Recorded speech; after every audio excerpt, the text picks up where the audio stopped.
នេះគឺជាតរៀនកមួនថងចាតរៀនខុសរដូវគុណភាពវិញគឺស្តង់ដារតែម្ដងចាអញ្ចឹងសម្រាប់សម្លេងរបស់បងប្រុសនេះគឺគាត់បាននៅទីក្រុងព្រះសីហនុចាគាត់បានធ្វើការកម្មង់តរៀនកមួនថងពីខាងខេត្តកំពតយើងទៅចាតរៀនរបស់បងលហានចាតរៀនរបស់បងលហានគឺគាត់បានធ្វើការប្រើប្រាស់ជាមួយនឹងជីទឹកសេរីរាង្គ AB Power Boost ចាជួយបំពន់ទៅដល់ដើមទៅដល់ឫស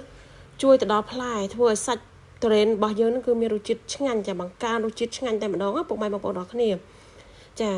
ហើយសម្រាប់តរៀននេះដែរគឺនេះខ្ញុំបានចម្រាញ់យកផ្លែដែលល្អសម្រាប់ភ្ញៀវ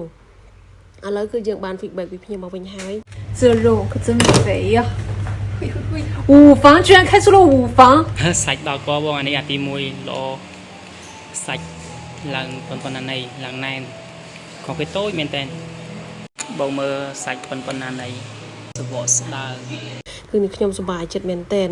អ្វីដែលសំខាន់គឺមិត្តភ័ក្តិរបស់គាត់ចាជាជនជាតិចិនគឺគាត់សរសើរថាវ៉ាវគាត់អត់ដែលទិញតរ៉េនណាប៉ះចំតរ៉េនសាច់ល្អដូចតរ៉េនហ្នឹងទេ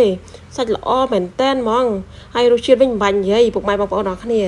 ចានេះគឺម្ចាស់ចការចាបងលហានគាត់បានធ្វើការកាត់តរ៉េនរបស់គាត់ចេញពីដើមមកស្រស់ៗហ្មងគឺយើងអត់មានយកពីណាពីណីមកទេ